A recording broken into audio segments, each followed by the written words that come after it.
So the tank continues as the Jaguars lose to the Packers 24-20.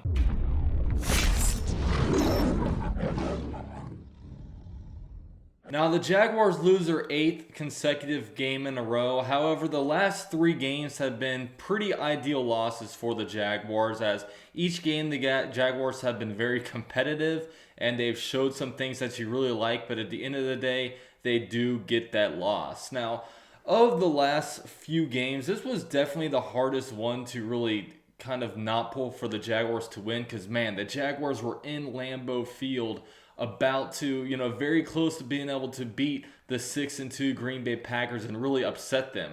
But the Jaguars do wind up losing. But man, you look at it right now, and the Jaguars right now are slotted at the number 2 overall spot in the draft. If the Jaguars would have won that game, they would have dropped to number 5 in the draft. So, those are the kind of things that you have to reassure yourself for, because really, I think a nightmare scenario for the Jaguars is to not be picking in the top 2, because I don't want to have to have any kind of risk when it comes to these, Wilson, or like the Wilson guy to BYU, or trying to maybe get Trask or Trey Lance, something like that. I want a guaranteed thing, but whatever. I'm not going to talk about quarterbacks right now. I want to move on to this game, man. Now, I'm wearing an Air Cole shirt because Keelan Cole had a really, really good game.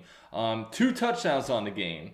1 special teams touchdown on a really nice punt return where he put a nice move on the punter. I know it was a punter, but it was still a nice move. And he also had a receiving touchdown. So Keelan Cole had maybe one of his best games of his career, or maybe one of his best games since this catch. But it was nice to see him in that killer face mask that he has go out there and put out a really good performance. Also, really, this game really goes to the defense, man. The defense, I thought, really stepped up this game. You look at it, last year I put out a video talking about basically giving out midseason awards, and I gave the best acquisition to cornerback Sidney Jones, and he really cashed in on that award that I gave him, because, man, you look at him this game. 6 tackles, he had 1 interception on the game, and he did let a deep one go to Marquez Scantling, or whatever his name is, MVS. I can never pronounce his name, but let's let that one slide. But other than that, man, he played a really good game. And one interesting thing about him that I didn't really know until I really listened to the radio today. But it's his 4th year in the NFL, but he's only 24 years old. He's Jake Lewton, the rookie starting quarterback right now, is actually 1 month older than Sidney Jones. So, he could be a young piece for the Jaguars, and, maybe he goes into next year as our starting cornerback on the other side of CJ Henderson. Really, we'll keep watching the way he plays, but man, the Eagles' trash is really our treasure so far, and hopefully it's not too good to be true. But some other guys I want to give shout-outs to is Daniel Thomas. He had 5 tackles. He was a guy that was really popping out to me on special teams a bunch. But then he came into this game and he played a really good game. I like to see him get some playing time in there for Josh Jones. I don't know how long Josh Jones is out for, but man, I would keep playing Daniel Jones. Daniel Jones is our rookie out of Auburn, who we actually acquired via the Calais Campbell trade. So I want to keep seeing kind of what this guy has as he takes over the number 20 that Jalen Ramsey formerly wore. Some other guys, Devon Hamilton, 3rd round pick out of Ohio State. He's really playing well. He's really forming into his own. He had 4 tackles today, and he also had 1 sack. So it's looking like that was a pretty good pick, as a lot of people were saying, I don't watch the Panthers games, but apparently he's having a better season than Derek Brown. So you'll see the trend here. I'm talking about a lot of young players. Trey Herndon had a pretty good game. 4 tackles for him. He's playing really physical. As he moves into the slot, he got downgraded from playing on the outside. Now he's playing at the nickel spot, but I think it's a better spot for him because he is good in run defense, but also he's a little bit slower, so he doesn't really possess the top end speed that you really want out of an outside cornerback. But he's filling into the nickel role very nicely, in my opinion.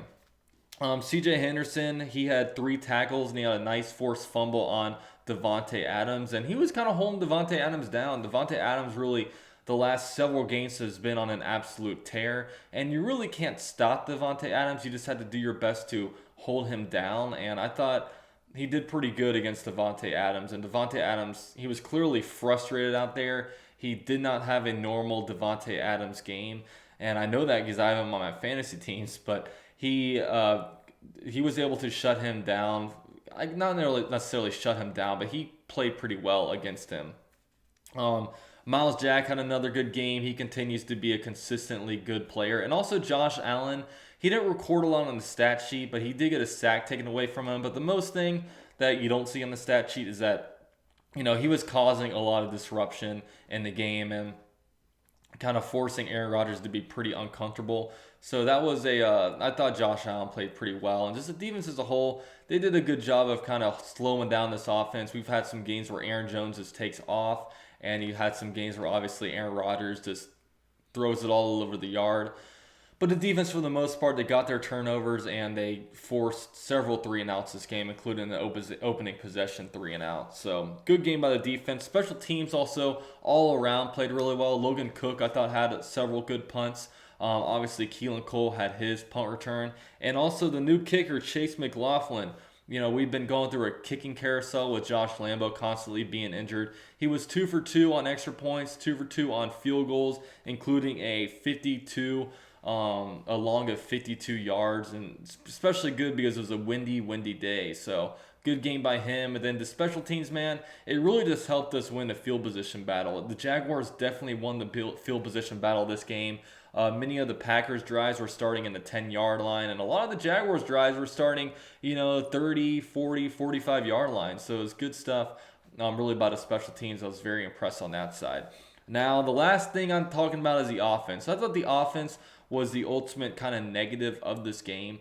As we all know, the Jaguars, they scored 20 points this game, but 7 of those points were from a punt return. And then another touchdown was actually basically the ball was given to the Jaguars at the 16-yard line where they, wind up throwing a touchdown to Keelan Cole. But other than that, the longest drive of the game was only 43 yards for the Jaguars. So, James Robinson put out a pretty good game, 23 rushes for 109 yards. First half was a lot better than the second half. I personally think he slowed down a little bit in the second half. But, of course, we'll talk about Jake Lewton. Jake Lewton was 18 for 35. He had 169 yards passing, 1 touchdown, 1 interception. I thought he was all right. I mean, I thought he was honestly better this game than the Texans game, just because, this game, it was a weird game. The weather was bad. Even Aaron Rodgers wasn't playing good because really the deep ball wasn't there. You couldn't really throw the ball downfield much.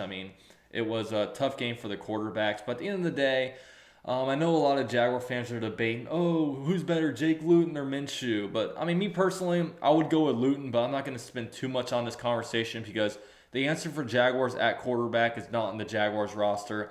The answer for the Jaguars at quarterback is currently playing on Saturdays. So, I'm going to just say I like Jake Lewton more. You guys can kind of debate that all you want, but that's just my personal opinion.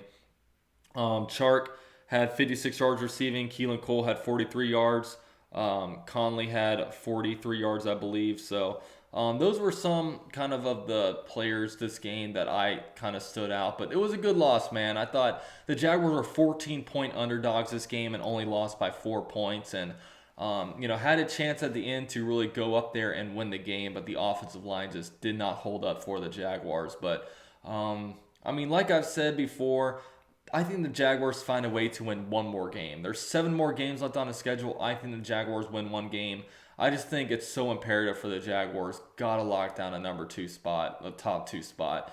I don't enjoy rooting for us to lose. I really don't. I really hate it. But as someone who's been a lifelong Jaguar fan, who has never had a franchise quarterback in my life, I'm down to, jump on the grenade, lose some games so we can finally get our franchise quarterback.